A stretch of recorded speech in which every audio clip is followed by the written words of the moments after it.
Alright, so magandang hapon sa inyong lahat. Pag-usapan natin ngayon itong hamunan na nangyayari po, no, sa pagitan nila Quezon City District 4 Marvin Rillo at saka itong si CJ Hero ng The Peanut Gallery Media Network. Yan. Dahil po sa tinalakay kasi, no, ni CJ Hero yung controversial na project. Yan, binigay sa mga DDS ata. Hindi naman. Okay naman silang panoorin. Neutral naman, okay naman ang Peanut Gallery. Yan. Pero mas madali pang sabihin na sila ay more inclined sa pink. Ganon, kakamping. Okay, so sabi dito sa balita ng Inquirer, PGMN's CJ Hero challenges Rep. Rillo to live debate over 71 million accusation. Yun. Kasi nung kinontent yan ni CJ, ang response ni Rillo ay demanda. Yun ang nakarating sa kanya, ha, na ididemanda siya ng kampo ni Rillo. So meron pong anak ng konsehal ng isang barangay sa Quezon City rin na pumupo na rin kay Rillo sa mga proyekto niya, nakikipagbalitaktakan talaga rin sa mga supporters ni Rillo. Sinampahan lang naman niya ng 69 cases ng cyber libel. Diyos ko po. I know naman na hindi naman po magpa-prosper yung kahit na 1,000 kaso pa, hindi yan magpa-prosper as long as ang pagpuna ay hindi po malisyoso. Diba? So, eto. Yan ho si CJ Hero. Ganda, no? Ang tapang din yan. Parang si Karina Constantino ng yung nasa YouTube na alam ko dating taga-ABS yun, ABS-CBN. And then ito naman yung Congressman Rillo. No, i-google nyo na lang yung pangalan, Marvin Rillo. Yan. So makikita nyo na yung mga information about him. Ito ay kaalyado ng ating Pangulo, si Marvin Rillo. Yung kalaban niya, yung Bong Suntay, ay kaalyado naman ni Sara. Yan. So ito yung follow-up kasi nalaman ni CJ na pinaplano na sampahan siya ng kaso o mag-lawsuit. So binalikan niya, tinawag niyang duwag at hinamon niya na na lang tayo one-on-one. Sabi rito, Hero has issued a direct challenge to Quezon City 4th District Representative Marvin Rillo, calling on him to face on her in a no edits, no censorship, live debate this Tuesday at noon amid allegations surrounding the controversial 71 million Carlos Albert High School multipurpose building project. Yan. A desperate, sabi niya ni CJ, a desperate cowardly attempt to intimidate and silence someone who is doing her job, her civic duty of protecting the interest of her countrymen. Debate me face to face. Let's dissect every allegation, go through each line by line, item by item, answer every question. Alam niyo ako, tama naman I totally agree dito sa sa hamon na ito ni CJ Hero. Alam niyo, the best way po para rito sana sa ginawa ni the best way na action na gawin po ng isang public servant ay hindi po bantaan ng demanda ang isa o sino mang mamamayang Pilipino na nagtatanong na may kinalaman sa performance mo sa iyong trabaho. Lalo na kung ikaw ay kongresista. Sapagkat ang ibig sabihin po ng kongresista ay hindi po manggagawa ng batas. Hindi po ganun yun. Okay? Hindi po ganun ang ibig sabihin. Uulitin ko. Hindi po ibig sabihin ng congressman or representative ay manggagawa ng batas. Di sana lawmaker ang tawag sa kanya, right? Diba? Being a lawmaker, that's a job. That's a job. Okay? Yan yung primary job niya, primary duty niya. So,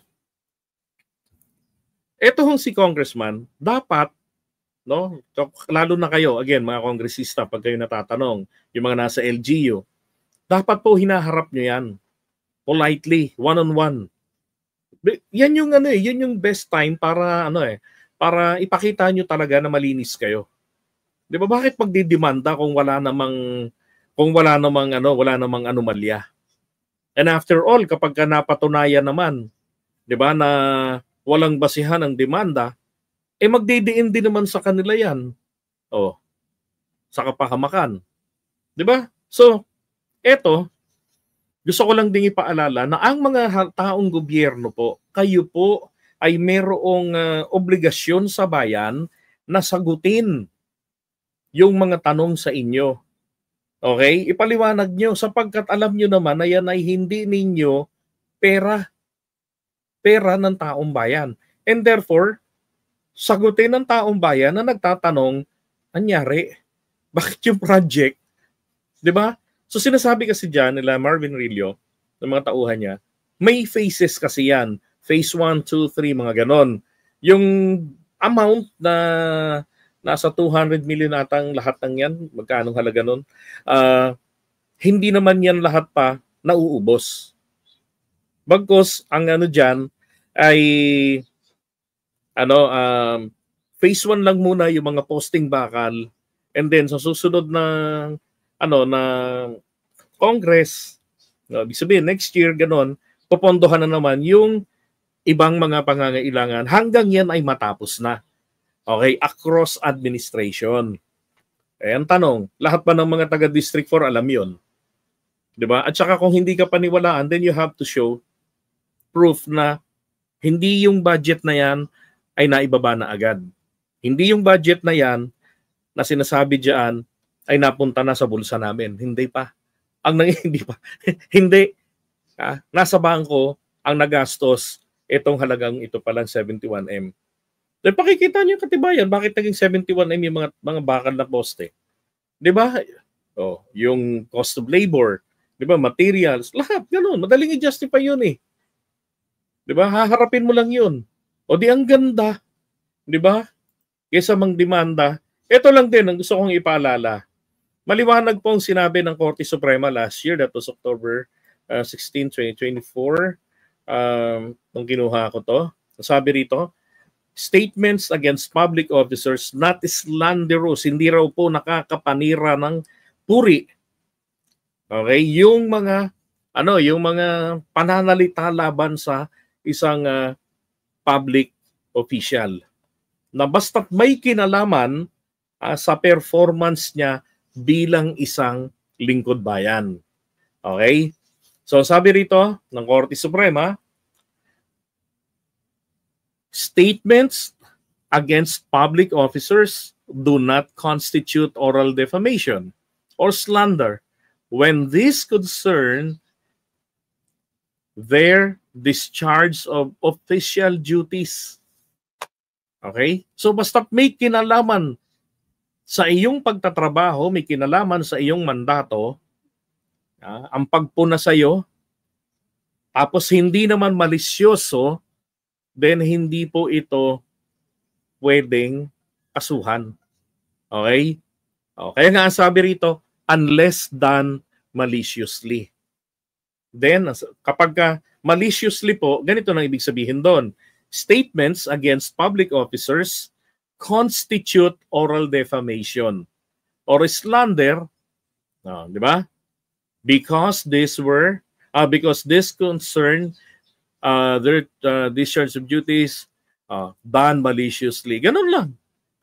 So kapag ka malisyoso na po, ibig sabihin, kayong mga politiko, dapat alam nyo ang ibig sabihin ng malis. Alam nyo ang ibig sabihin ng malisyoso. Di ba? Dapat ganun. Pero kung ayaw nyo lamang na kayo ay mapuna, shame on you. Di ba? Go back to the private life na walang pupuna sa'yo. Or else, there will be an invasion of privacy. Pero kung kayo po'y taong gobyerno, ginagastos ninyo, pera ng taong bayan, galing sa buwis, at tinanong kayo, ngumiti kayo at sumagot ng maayos at magpaliwanag. Diba? Hindi yung tatakutin ng demandahan. Aabalahin yung taong pagagastusin. Diba? Paano kung gumanti yun? Kapag ako natalo, bayaran mo ako. Patay kayo ngayon. Saan na kukunin yung pambayad? Sa pera na naman ng taong bayan. Diba? Ay nako, mga public officials sa mga Pilipino talaga. Ito ho ang GR number. Basahin. Labargan versus People. Okay, December 6, 2023 yan. GR number 246824. Baling tandaan, 24, 68, 24. Diba? So tatandaan mo na lang yung gitna, 68. Kasi dalawang 24. Unahan at saka duluhan, tig 24. So gitna, 68. Diba? So ganun po. Etong si CJ po kasi, wala namang pagmumura. Wala naman talagang malis na, pinakita naman talaga ron ng malinaw yung kanyang presentation eh. So kung may kulang siya doon, di ba, at na-offend kayo, hindi kaya dapat isipin mas ma-offend ang constituent kasi hindi nila nalalaman ang totoong nangyayari. Di ba? Magkakaroon ng chilling effect, wala nang magsasalita, wala nang magtatanong kasi kinakasuhan. Palagay ko pagka ganyan dapat mag-isip ang mga tao. Huwag na nating iboto. 'Di ba? Yung mga nanghaharas ng demanda sa mga nagtatanong. Ay nako.